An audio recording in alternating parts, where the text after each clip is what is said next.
the only people that are successful in network marketing are superstars that are outgoing, charismatic, social, and that's totally not true. We thought that was true back in the 1960s, but in the 1960s, this is how they taught people to do network marketing. Now, for everyone here, if you didn't live in the 1960s, you're probably going to laugh till milk shoots out your nose. But this is what they taught brand new network marketers to do. And I just want you to think, how do people feel when we do this to them? So you'd sign up and they'd say, okay, get a pen and paper. We're going to write down everybody you know. Everybody, every live human being, even if you don't know their name, write in the details. And then we're going to call, and beg them for appointments. And if nobody gives us an appointment, then we're going to use the 3-foot rule. We're going to harass everybody within 3 feet of us. And finally, if somebody says, I'll talk to you, we say, shut up and sit down. Well, I talk at you for 45 minutes. I'm going to show you some slides, some flip charts or videos, tell you all about what I do, and save your questions until the end, because I might cover it somewhere in my presentation. And then at the end, if you have any objections, we're going to manipulate them against you and humiliate you and make you feel terrible. And then we're going to close as hard as we possibly can. If you don't close and say, I want to think it over, we're going to harass you until you buy or die.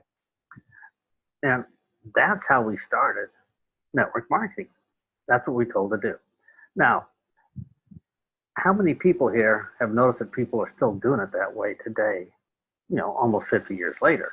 It says, oh man, we're telling people all about our deal and all about our products and all about this stuff. And it's not how people like to buy. It's like they hate to be sold. Now, the question is, do people like it when we do this to them? And the answer, of course, is no, they don't like it. And do we like doing this to people? And the answer is no, we don't like doing this to people. So if nobody likes it, stop. Because this is not how the human mind works. If you have read that report that we sent you, you see that the human mind does not use any information to make up their mind and to join our business. It goes through a series of steps. And I like to show you how you can use these steps to be like beyond awesome, to be in the top 99.9% of all network marketers in the next 20 minutes. How's that? Because most network marketers don't realize they're in the decision business. The company has a different business. Nobody here on this call are out there, making candles or getting special herbs or fragrances underneath rocks in China at midnight with leprechauns. That's the company's business. The company is not us. The company has lawyers, websites. They can even ship to people. They don't need us. The only thing the company needs us for is to get people to make a decision. So for all of us here on the call, we have chosen a career in the decision-making business. And once we get that, wow, everything changes. If we're in the decision-making business, the most important thing we want to know is, how are the people we talk to going to make up their mind? Well, in the 1960s, we thought it was on information, so that's why we gave them tons of information.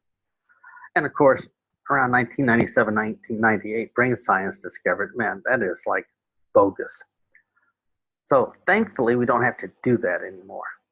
So I'll show you some examples here and show you a little 4-step formula. Now, if you have that report, you notice that there's 5 little triggers for the human decision. And the first trigger, of course, is who are you? Unfortunately, we can't change that. Not within the first 10 seconds we're talking to somebody. In the first 10 seconds we're talking to somebody, our self-improvement's not going to suddenly kick in at second number 6 or 7. So you don't really have to worry about who you are. You can't change it. If you happen to look like somebody's ex, well, chances are it's going to end pretty poorly.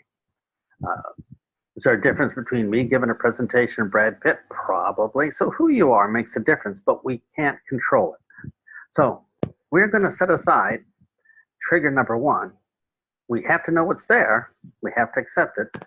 But there's not much we can do about it. But the next 4, oh yeah, we can rock. Now, the easiest thing that we can do is do a presentation, which is, of course, trigger number 5. So our presentation doesn't come until after the decision in step number 4. So don't worry too much about the presentation. I am sure everyone here can do a great presentation, demonstrate the products, or if it was somebody signing up on your opportunity, you could show them, press here and we'll watch the video, or here's some information for you. The only 3 that you and I really have to worry about are the most important ones, which is trigger point 2, 3, and 4. So let's go through these very quick. Trigger point number 2 is, do they trust us and believe us? Now, if nobody trusts us, they're not going to join. If nobody trusts us, they're not going to buy product. It's over. So you could offer your products for 1 penny. Nobody would buy unless they trust us and believe us. And I'll do a quick demo. Let's say that I have brand new Mercedes out in the parking lot. I'm offering to you to buy them for half price, but you got to give me cash. What are we thinking? We're thinking, you're not from around here. I don't trust you. Might be something wrong with these cars. But half price Mercedes-Benz is the deal of the century, but we are skeptical because there's no rapport, no trust and belief. So getting people to trust us and believe us is the very first step. We do this before we do anything else. Now, I did not know this step existed. I didn't even know what the word rapport meant. I never heard it in engineering school, and I grew up on a farm. The cows never brought it up. So rapport, if you don't have it, why even bother with the presentation? It's never going to happen. So the first year and 10 months of my business, I did tons of awesome presentations. Nobody joined. Other people built rapport, and a lot of people joined. I didn't get it. So the first step is we're going to build rapport. Step number 2 then, when we talk to people, is we've got to be interesting. And this is called an icebreaker. This is where we introduce our business into a social conversation. And we have to do this in a socially acceptable way. New distributors, do they have trained icebreakers or trained sequences of words? No. So they try to push a conversation into any situation, and it's inappropriate. Let me do an example. One of your distributors is attending a funeral, and they say to the widow, really sorry about your husband passing away, but you notice an order in here, and we have, and you say, this is really awful. Or somebody says, my name is John and my son's name is Sam, and you say, Sam, it starts with letter S. My company starts with letter S. Let me tell you about my company. They just try to force it in conversations. It's very ugly, very inappropriate. So we need an icebreaker to introduce our business into a social chit-chat conversation. Step number 3 is close, because trigger number 4 is get people to say yes or no. So the final step is to get people to say, yes, I want to use your product, or yes, I want to join your business. That's it. So these 3 steps, rapport, getting somebody to agree with us or like us. Number 2, breaking the ice, being interesting. And number 3, closing. That's all we have to do in a conversation with a prospect. So let's learn how to do all of that in, I don't know, how about less than 10 seconds? And while we're at it, let's make it 100% rejection free. Everybody okay with that? So let's get started. The brand new distributor comes to us and they say, I don't know anybody. I was born of orphan parents raised by wolves, and I just don't know who to talk to. And when I talk to a stranger, what am I going to say? And I found at a party, how do I bring this up without looking like a sleazy salesman? I don't want any rejection. I say, stop, grab a pen and paper, write this down word for word. And here's what's lacking in our industry is word for each one of the 25 basic skills. So let's start with this. I tell the new distributor, all right, first thing I want you to do is write down the word hi, H-I, period. Now, if you say the word hi, what do you think the other person's going to say? And they're going to say, well, based upon the law of reaction, I suppose they're going to say hi back. Yeah, okay. Now, what you're going to do is hesitate at this moment, just a half a second. They will take over the conversation because finally got a chance to talk to people. And they want to talk to you because nobody listens to them at work. Their kids don't listen to them. You are there and you're going to listen to them. They are going to start talking to you 5,000 miles an hour and just dump on you everything that's happened to them, all their problems and stuff. And all you have to do is stand there and you'll build rapport. You say, really? Yeah. Because who do people like? Talkers or listeners? And for all the talkers here on the call, you go, oh man, yeah, but it's true. Shy people have a super advantage in network marketing because people love listeners. So you say hi, they say hi back. They start talking to you. What are people programmed to talk about? Humans have a program that as soon as they talk to somebody new, they want to dump on them all the suffering they have, all the problems they have, how difficult life has been for them. And it's a program. We're programmed to do it so people love us more. Some people have a bigger program, some smaller program. But when people talk to us, you've seen at a party, they just start dumping everything on you, all their problems. So before we'd go, oh, ruined my day. Why do I deserve this? But now we're saying, wait a minute. What are people more interested in? Benefits or their problems? And the answer is people are 10 times more interested in their problems. So when they're giving us their problems, what they're giving us is what we're going to use for our icebreaker. Because their problems is what they're massively concerned about. So as they're going on and on about their problems, we're naughty, we're going to listen for a problem that we can solve. Maybe the problem could be about their laundry stinks. Or maybe the problem could be their job doesn't pay enough. We're going to listen for the problem. And when they take a breath and a sip out of their soda, now that we have total rapport, we're going to repeat the problem back to them just to make sure they have it. So let's say their problem was, I never see my children because I got to put them in daycare when I go to work.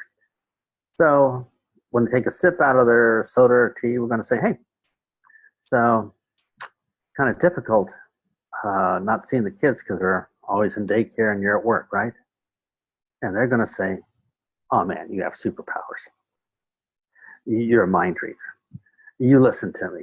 At a high level, you even repeat it back to me. You are the most awesome person ever in the universe. Total rapport. Just like that. They're saying, wow, Vulcan, mind meld, join the hip, blood brother, blood sister. You see the world the same way I do. I can trust and believe anything you say. Mind is open. And once the mind is open, everything gets easy. Now, when we repeated the problem back to them, it created even stronger rapport, but it also introduced our business into our social conversation because we're going to be talking about their problem. So now they welcome it. You're talking about my problem? Oh. They're just like a puppy dog waiting for a treat.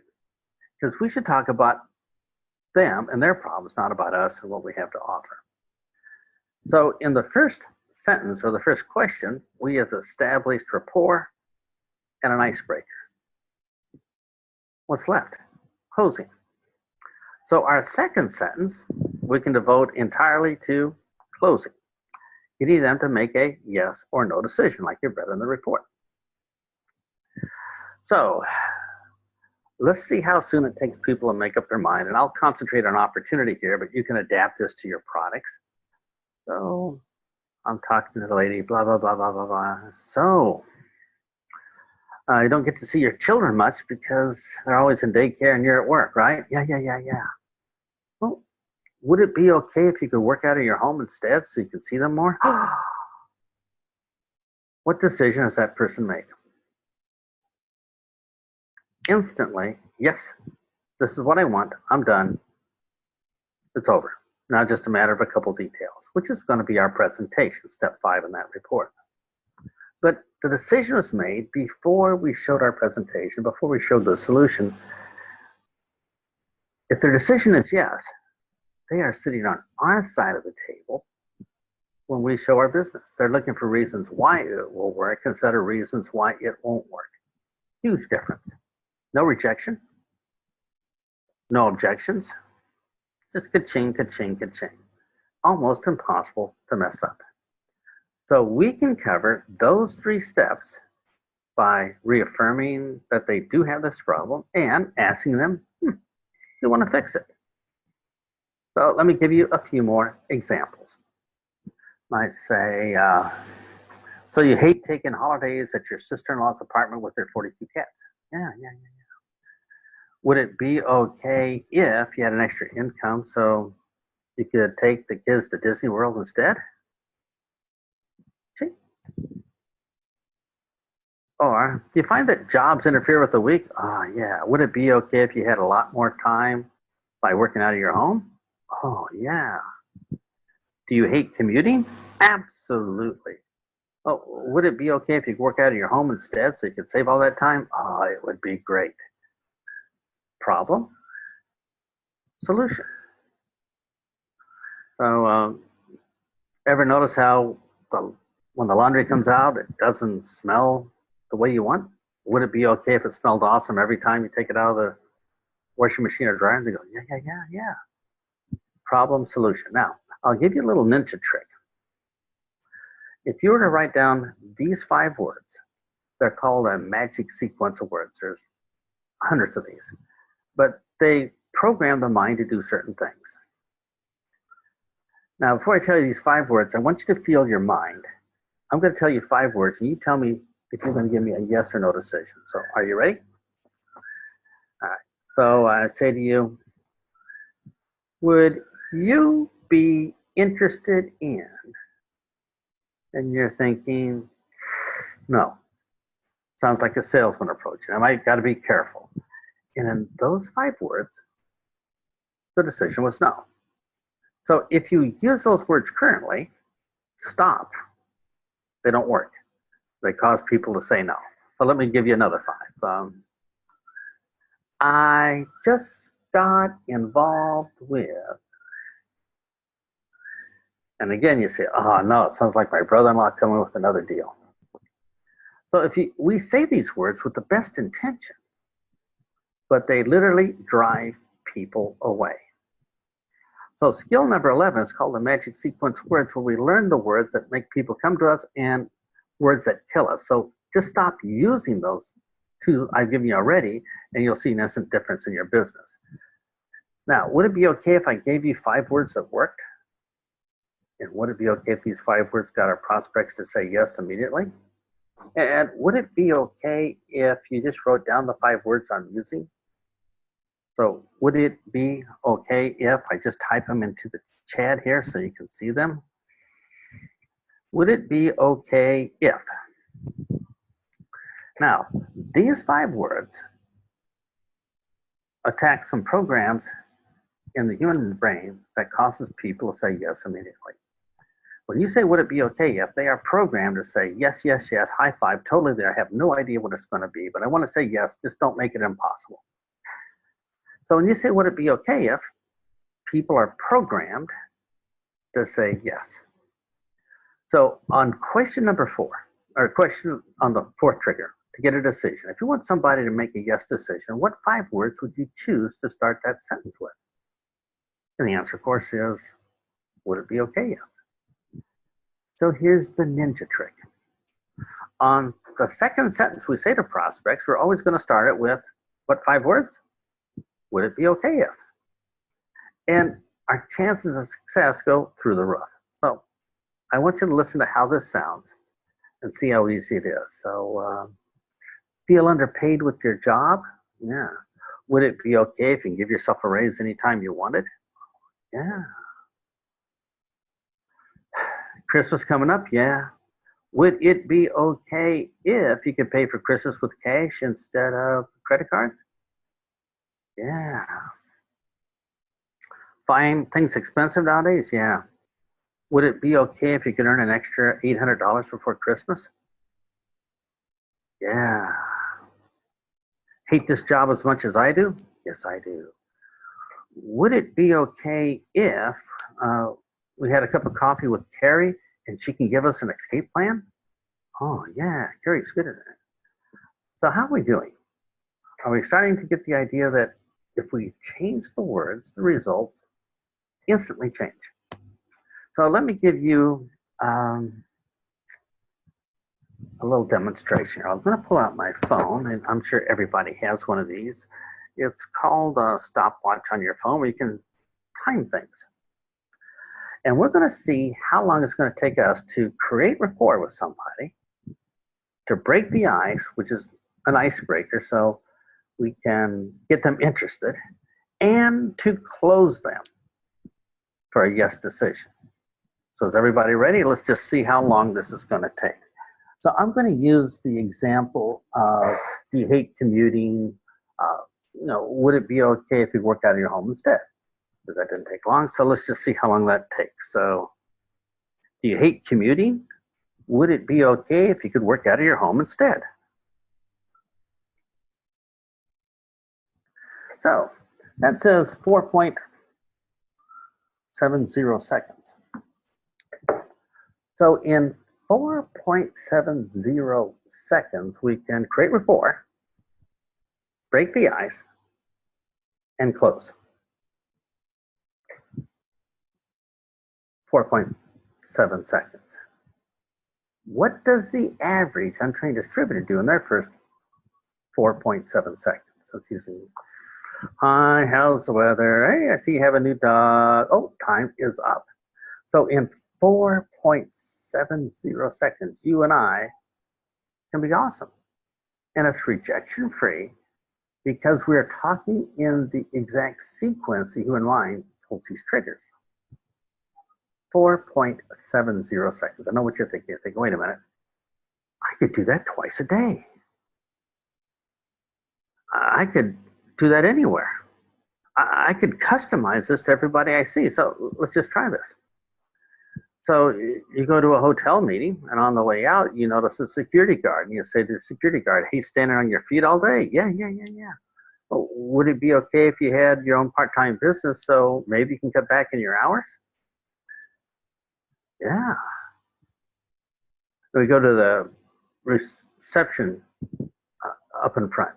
We say to the reception staff, hey, working evenings? Yeah, we got to work weekends too, yeah. Oh, would it be okay if you could set your own hours so you could work when you wanted to? Oh, yeah, tell us about it. And then we see the maid. We say to the maid, do you feel overpaid? No. Would it be okay if you got paid what you're worth? Oh, that was awesome. And then we see somebody at the bar and we say, do you like being social? Yeah. Would it be okay if you got paid to go to parties? Unbelievable. We could empty the hotel staff and probably a lot of their guests seconds just like that. So having these two sentences, which cover these three parts of the brain, makes it easy for you and I to talk to people. And I know the question always comes up, well, what am I going to do for a presentation? Well, there's a 1 minute presentation. There's the 2 minute story. There's longer presentations, demonstrations. But wait a minute. Let me give you 5 words for an almost instant presentation. Just something you can use in the meantime before you learn the rest of the skills. And I'll type these 5 words into the chat just to make sure you have them.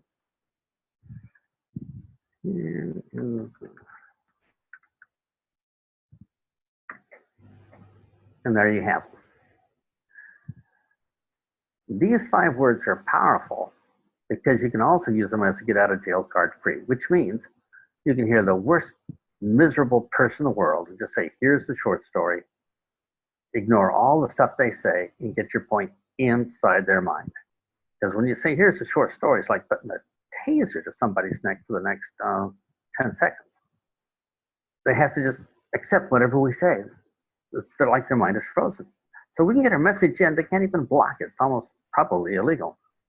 So let me show you how I'd use here as a short story. I call my cigar smoking used car salesman uncle. I say, hello, uncle. And he goes, oh, it's you, pyramid boy. What kind of loser proposition do you have for me today? Plus, you ran over my cat yesterday, and you're an oxygen thief. You're using up valuable oxygen on this earth. What do you want? Waste of humanity? Would you consider that somewhat negative? And I'd say, uncle, here's the short story. You're going to retire in 6 months. I start a business that could double your pension. Figure it out. The end. Done. And in just that moment, they got the bottom line. They say, well, maybe I do all these things. And then at the end, they say, well, I'm not really sure, if I should join or not. Say, it is the short story. You can join tonight and start the countdown to firing your boss, or you can decide not to join tonight and continue working your job. It is so easy to get to the bottom line just like that. If you'll go, wow. Now, for the details, how different things work, how they smell, these are not decision points. These are just something that's really cool for people who've already decided, hey, I want to do the business. So on that report, if you haven't read it, go through and review again and see if we talk to people in this order, they like it. If we talk to them out of order, which is giving them a presentation before they made a decision, it stresses the mind. They're thinking, why is this important to me? There's so many things I got to do. Just get to the point. Do I even want to be interested in this or not? All this is going through their mind. They're not even hearing us. So we might as well follow these 5 decision points and we can be awesome. So just give this a try. During the week, say hi to somebody. Watch what happens. And as we get better at this, we can say, wow, I can get to the point about my business and close. You say, but what about I'm going to get a whole bunch of parties booked.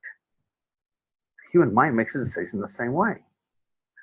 So you're at a party, and at the party, there's some people there, let's say we did a good time. So we said, everybody, how many people here, love the party? And I go, oh man, we love the party. So we got a report going here, right? And we say, well, would it be okay if you schedule a party for your friends so they can have the same experience? Chances are a lot of people are going to raise their hand and say, yeah, that would be great. I could get some people come just like that. By using would it be okay if, it's not offensive, people are programmed to say yes. So I see we have 9 minutes and 6 seconds remaining. If you have any questions, type them in down here. I'm happy to address them. But while you're thinking of a question to type in, let me say this. If you could just put, would it be okay if inside one wrist, and here's a short story inside the other wrist, chances are you're going to have enough scripts just from those two that you'll be in the top 99.9% of all people. Because most network marketers are doing business like it was the 1960s. They're trying to do this whole presentation before people are interested enough to make a decision. Do decisions first, then they're interested. Do information first, and you get people skeptical, folding their arms, coming up with all kind of objections. That's not the way to do the business. We should be doing our business in, let's double check here, that was 4.70 seconds. That's our business. Your company has a website, they have a legal team, they have customer service, they have shipping and receiving, they have videos for people to look at and brochures. They have everything. They got their job done. All we have to do is our job, which is to get people to make a decision. So the partnership with our company is they do everything. All we have to do is get a decision. And we can do that quick without all the overhead of a company, without worrying about people's payrolls. This is the coolest business in the world once we realize that we are in the decision-making business. So from Clarum, yes, it gives us a lot to think about and to work on, but I'll give you an example. Let's say that your favorite TV show is coming to conclusion. It's the end of a long series, and it's dramatic. And that morning, your TV breaks. So you run down to Best Buy, or one down to Michael's, or one down to JP Electronics, or wherever you buy TVs. You go down there, you walk inside, you want a TV because you don't want to miss your show. And you look at TV, see that one will work, that'll fit. Yeah, that looks like inside my budget. Let me just check if I can take it home. So you walk over to the salesman, and the salesman says, "Shut up and sit down while I talk at you. Let me tell you about Mr. Sony. He was born at a log cabin, and he discovered transistors, and we got an award. And here's a video of our manufacturing plant. And we have testimonials, and our scientists can meet up to your scientists. And this is incredible. And we're all natural, supernatural, beyond natural." And 45 minutes later, we just want to poke that person in the eye. So why are you telling me all this? Because you want the decision first. So we would like to go in that store, walk over to the salesman and says, "I saw this TV, I kind of like, is the price right, and is it possible to take home?" And they say, "Yes." Then we might want to have a few details, but not before. So withhold all the details and blah, blah, blah, because it's not going to make a difference on their decision. It's going to make them happy after their decision.